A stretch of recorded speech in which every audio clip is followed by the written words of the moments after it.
2024 முடியும் போது இவன் என்ன தெரியுமா யோசிக்கிறான், தூத்துக்கிட்டே இருந்திருக்கேடா. டே மித்ரன், நீ இத்தனை நாள் உன் வாழ்க்கையில் நிறைய விஷயங்கள் ரொம்ப தப்பாகவே தாண்டா செஞ்சுட்டு இருந்திருக்க. இதுக்கப்புறம் அப்படி செய்யக்கூடாதுடா. உனக்குள்ள ஒரு ஃபயரான ஒரு சேஞ்ச் தேவை. அப்போ தான் நம்ம வாழ்க்கையில் நம்ம முன்னேற முடியும் அப்படின்னு இவன் யோசிச்சு அவன் என்னென்ன மாற்றங்கள்லாம் அவனுக்குள்ளே கொண்டு வரணும்னு நினைக்கிறானோ அது எல்லாத்தையும் ஒரு நோட்டில் எழுதுறான். அண்ட் 2025 அவனுக்குன்னு சில கோல்ஸ் அவன் ஃபிக்ஸ் பண்ணுறான். ஒரு ரொட்டீனாக ஒரு விஷயத்தை ஃபார்ம் பண்ணுறான். ஃபார்ம் பண்ணி முடிச்ச அவன் 2025 நான் என்ன பண்ணுறேன்னு மட்டும் பார். இவன் 2025 என்ன பண்ண போகிறான்றதெல்லாம் பற்றி பார்க்குறதுக்கு முன்னாடி 2024 எப்படி வாழ்ந்திருக்கான்றதை பார்ப்போம். இவன் ஒரு பயங்கரமான சோம்பேறி. டைம் கிடைக்கும் போதெல்லாம் இஷ்டத்துக்கு தூங்குவான். இவன் சரியான ஃபோன் அடிக்ட்டு. ஸ்கூல் முடிச்சுட்டு வந்தானாக்கா ஒரு நாளைக்கு 2லேருந்து 3 மணி நேரம் அசால்ட்டாக இன்ஸ்டாகிராமே பார்ப்பான். அதுவும் வீக்கெண்ட் ஆகிடுச்சுன்னா நைட்டு 1 மணி 2 மணி வரைக்கும் ரீல்ஸு தான். சும்மா இருந்தால் ஃபோனு, சாப்பிடும்போது ஃபோனு, பக்கத்தில் இருக்க கடைக்கு போயிட்டு வர சொன்னால் கூட ரீல்ஸ் பார்த்துக்கிட்டே தான் தலைவன் போயிட்டு வருவான். இந்த ஒரு சவுண்டு கேட்டால் போதும், அவன் எப்படிப்பட்ட வேலை பார்த்துட்டு இருந்தாலும் அது எல்லாத்தையும் ஸ்டாப் பண்ணிட்டு ஃபோனை கையில் எடுத்துருவான். சாப்பாடுனா தலைவனுக்கு உயிர். அதுவும் எதெல்லாம் உடம்புக்கு கெடுதலோ அதெல்லாம் தேடி தேடி சாப்பிடுவான். கேக் சாப்பிடணும் போல இருக்குது, நான் போயிட்டு ஒரு பீஸ் பிளாக் ஃபாரஸ்ட் கேக் வாங்கி தருவா. இந்த பீஸா பர்கர்லாம் சாப்பிட்ற ரொம்ப நாள் ஆச்சுமா. பேசாமல் அதை சாப்பிடுவோம்மா. இந்த சிக்கன் ரைஸ் மட்டும் பார்சல் பண்ணி இங்கே வந்து வாங்கிக்கிறேன். ஐஸ்கிரீம் வாங்கிக்கவா. பரோட்டா சாப்பிடலாமா. மேகி செஞ்சு தெரியுங்களா. எவ்வளோ சாக்லேட் சாப்பிட்டாலும் இவனுக்கு திகட்டாது. அதனால் கணக்கே இல்லாமல் சாப்பிட்டுக்கிட்டே இருப்பான். இப்படி ஒரு கேவலமான ஃபுட் ஸ்டைல் இருக்கிறதுனால தான் இவனுக்கு அடிக்கடி முட்டி வலி, முதுகு வலி, ஃபீவர்லாம் வந்துட்டு போகும். இதில் அடிக்கடி கண்ணாடி முன்னாடி நின்று பிம்பிள் வருதுன்னெலாம் ஃபீல் பண்ணிகிட்டு இருப்பான். படிக்கிறது, ஹோம்ஒர்க் எழுதுறது, அசைன்மெண்ட் செய்கிறதெல்லாம் தலைவன் கடமைக்குன்னு செய்வான். இந்த ஹோம்ஒர்க் எழுதுறது, அசைன்மெண்ட் எழுதுறதெல்லாம் எவன் கண்டுபிடிச்சான்? இவனால் ஒரு இடத்துல உட்காந்து 1/2 மணி நேரத்துக்கு மேலே படிக்கவே முடியாது. ஏய், இன்னும் கிரீன் வராமல் என்னடா பண்ணிருக்க? சீக்கிரம் கிளம்பி வேணாம். ரெக்கார்ட்லாம் சும்மா தான் சொல்லுவானுங்க, எப்படியும் நாளைக்கு எடுத்துருவான்னு வானுங்க. 2 நாள் டைம் கொடுப்பானுங்க, அதெல்லாம் அப்புறம் முடிச்சிக்கலாம். எக்ஸாமுக்கு 3 வாரம் இருக்குது. அதை நான் டீமில் போட்டேன், நீ விளாட வர, இல்லாட்டி நாங்கள்லாம் வீட்டுக்கு வந்தோன்னு தூக்கிட்டு வந்துடுவோம். வராண்டா, அவனையும் சேர்த்து டீமில் போடு. இவனும் படிக்க மாட்டான், படிக்கிறவங்களையும் படிக்க விட மாட்டான். இவன் எந்த அளவுக்கு ஒரு சோம்பேறினாக்கா,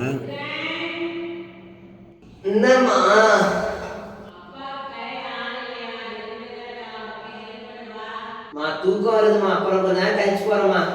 அப்பாவுக்கு போய் ஹெல்ப் பண்ணுறானாக்கா மணி காலையில் 9:30 ஆகியும் இன்னும் தூங்கிட்டு இருக்கான். அவன் என்னைய பற்றி என்ன நினச்சிருப்பானோ, இவன் என்னைய பற்றி என்ன நினச்சிருப்பானோன்னு இவன் சும்மா உட்காந்து திங்க் பண்ணிட்டே இருப்பான்.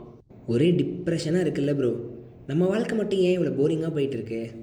இப்படிலாம் யோசிச்சு டயத்தை வேஸ்ட் பண்ணுறதுக்கு இதை ஒரு ரீசனாக வச்சுக்குவான். அன்னைக்கு அவனோட 10th ரிசல்ட் டே.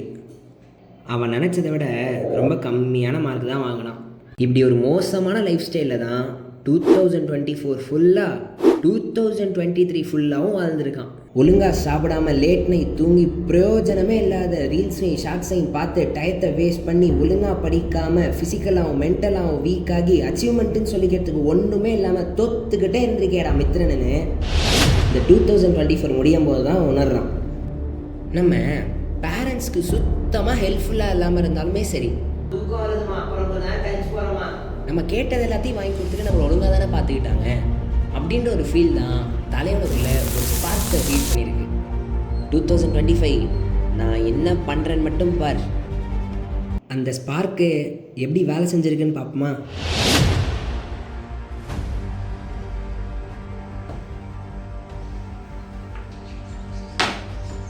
தூத்துக்கிட்டே இருந்திருக்கேடா. நம்ம போட்ட பிளான் இந்த வருஷம் ஒரு நாள் கூட மிஸ் ஆகக்கூடாதுடா.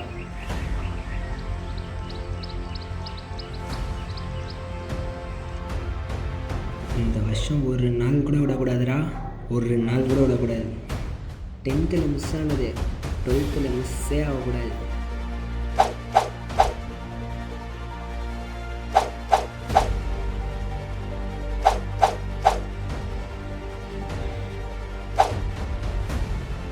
பாஸ்ட் 2 இயர்ஸாக ஒரு மோசமான லைஃப் ஸ்டைலில் வாழ்ந்துட்டு இப்போ 50 டேஸாக கன்சிஸ்டண்ட்டாக அவன் வாழ்க்கையை இம்ப்ரூவ் பண்ணுறதுக்காக ஒரு ரொட்டீனில் ஃபிக்ஸ் ஆகியிருக்கானாக்கா 2025 நான் தான் அப்படின்ற ஒரு கான்ஃபிடென்ஸோட அவன் அப்கமிங் டேஸை ஃபேஸ் பண்ணுறான். இவன் எந்த அளவுக்கு மாறிட்டானாக்கா, இஷ்டத்துக்கு சாக்லேட் சாப்பிட்டு இருந்த அவன் சாக்லேட்டே தூக்கி போட்டு நட்ஸ் அண்ட் ஃப்ரூட்ஸை சாப்பிட ஆரம்பித்தான். 30 மினிட்ஸ் கூட ஃபோக்கஸ்டாக படிக்க முடியாத அவன் இப்போ 3 hours 4 hours டிஸ்ட்ராக்ஷனே இல்லாமல் சிங்கிள் ஸ்டிச்சில் உட்காந்து படிக்கிறான். தன்னோட சப்ஜெக்ட் புக்கே படிக்க பிடிக்காத அவன் இப்போ செல்ஃப் ஹெல்ப் புக்கெல்லாம் படிக்க ஆரம்பிச்சிட்டான். சொல்கிறா இல்லடா நான் வரல, நிஜமாக தான்டா சொல்கிறேன், நான் கிரிக்கெட் ஆட வரல, இந்த வாரம் நீங்கள் விளையாடுங்க, நான் நெக்ஸ்ட் வீக் ஜாயின் பண்ணிக்கிறேன். எப்படி இருந்தவன் வாழ்க்கையே ஒரு நல்ல டைரக்ஷனில் போயிட்டு இருக்கும்போது அதை இன்னும் அழகாக்குற மாதிரி அவன் ஃபேமிலியோட ஒரு 4 days ட்ரிப்புக்கு போகிறான். ஒரு நாள் கூட அவன் ரொட்டீனை மிஸ் பண்ணக்கூடாதுன்னு நினச்சான். 4 days நம்ம ரொட்டீனை மிஸ் பண்ண போகிறோமே அப்படின்ற ஒரு சின்ன வருத்தமும் அவனுக்குள்ளே இருந்துச்சு.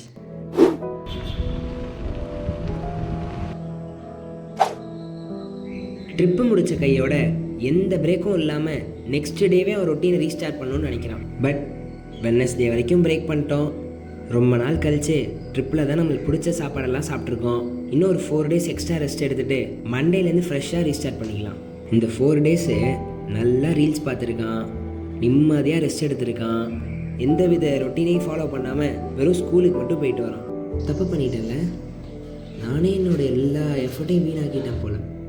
இந்த 9 days பிரேக் அப்புறம் அவன் மூளை ரொம்ப நெகட்டிவாக யோசிக்க ஆரம்பிச்சிருச்சு. பட் இதெல்லாம் பெருசாக பொருட்படுத்தாமல் கண்டினியூ பண்ணியே தீர்வுன்னு அவனும் கண்டினியூ பண்ணாலும் அவனால் முடியல. ஒரு நாள் கூட மிஸ் பண்ணக்கூடாதுன்னு நினச்சேன். பட் இப்போவே 9 நாள் கண்டினியூஸாக வேஸ்ட் பண்ணியிருக்கேன். என்ன மாதிரி யார் யாரெல்லாம் நியூ இயரில் ஒரு புது பிளானோட ஒரு ரொட்டீனோட ஸ்டார்ட் பண்ணியிருப்பாங்களோ அவங்களாம் இந்நேரத்துக்கு ஒரு நாள் கூட பிரேக்கே விடாமல் பண்ணிட்டே இருந்திருப்பாங்களே கண்டினியூஸாக. அப்போது நான் தான் ஒரு இன்கன்சிஸ்டண்ட்டான பர்சனாக இப்போயே இருந்திருக்கேன். நான் மாறவே இல்லைல்ல. அப்போது இதுக்கப்புறம் நான் இதெல்லாம் பண்ணி ஒரு பிரயோஜனமும் இல்லை. ஏன்னா எப்படியும் பிளான் பண்ணது நடக்காதுன்னு தெரிஞ்சிருச்சு. கொஞ்ச நாள் கழித்து அவனோட மார்னிங் ரொட்டீன் எல்லாத்தையும் ஸ்கிப் பண்ணிட்டு தூங்கிட்டு மட்டும்தான் இருந்தான். நிறைய கேம்ஸ் விளையாட ஸ்டார்ட் பண்ணான், மியூசிக் கேட்க ஸ்டார்ட் பண்ணான், அண்ட் ரீல்ஸ் பார்க்குறதையும் ஸ்டார்ட் பண்ணிட்டான். அங்கே இங்கேன்னு போய் கடைசியில் அவன் லைஃப் எங்கே ஆரம்பிச்சதோ அங்கேயே வந்து நின்றுச்சு. பட் December 30, 2024 இல்லை, இந்த டைம் December 30, 2025 வந்து நின்றுச்சு.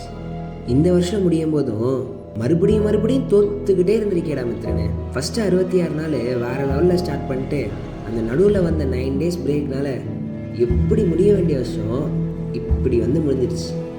சரி பரவாயில்ல விடு. நெக்ஸ்ட் இயர் டே 1லேருந்து டே 365 வரைக்கும் நம்ம பிளான்ஸும் ரொட்டீன்ஸும் ஒரு நாள் கூட மிஸ் ஆகக்கூடாது. 2026 நான் என்ன பண்ணுறேன்னு மட்டும் பாரு. நம்ம எல்லாத்துக்கிட்டேயுமே இதே பிரச்சனை தான். நம்ம எல்லாருமே ஒரு நல்ல ஸ்ட்ரீக்கில் இருப்போம். பட் அந்த ஸ்ட்ரீக் ஒரு நாள் கண்டிப்பாக பிரேக் ஆகும். அண்ட் இந்த பிரேக்கப்பை நம்மள மோஸ்ட் ஆஃப் த பீப்புள் அந்த விஷயத்துலேருந்து கம்ப்ளீட்டாக குவிட் பண்ணிவிடுவோம். அண்ட் இந்த குவிட் பண்ணுற பீப்புள் யாருக்குமே ஒரு விஷயம் தெரியவே தெரியாது. அது என்னன்னாக்கா, இந்த ஸ்ட்ரீக் பிரேக் ஆகிற அடுத்த நாளே அவங்களால கம்பேக் பண்ண முடியும். அவங்க கம்பேக் பண்ணுறதுக்கான ஆப்பர்ச்சுனிட்டி அங்கே இருக்கும். இந்த குவிட் பண்ணுற பீப்புளுக்கெலாம் அவங்க ஸ்ட்ரீக் பிரேக் ஆகுது இல்லை, அந்த நாள் தான் அவங்க கண்ணுக்கு ரொம்ப பெருசாக தெரியும். அண்ட் இந்த விஷயம் அவங்க கண்ணுக்கு ரொம்ப பெருசாக தெரியறதுனால அதுக்கு அடுத்து இருக்க ரிமைனிங் டேஸ்லாம் அவங்க கண்ணுக்கு தெரியவே தெரியாது. ஸோ நண்பர்களே, நீங்கள் உங்கள் 2026 கான்கர் பண்ணுறதா இருந்தாலும் சரி, உங்களோட கோல்ஸை அச்சீவ் பண்ணுறதா இருந்தாலும் சரி, அதுக்கு ஒரு பர்ஃபெக்டான ஸ்ட்ரீக் தேவையில்லை. நீங்கள் ஃபேஸ் பண்ணுற ஒரு செட்பேக் அப்புறமும் நீங்கள் மேக் பண்ணுற கம்பேக் தான் தேவை.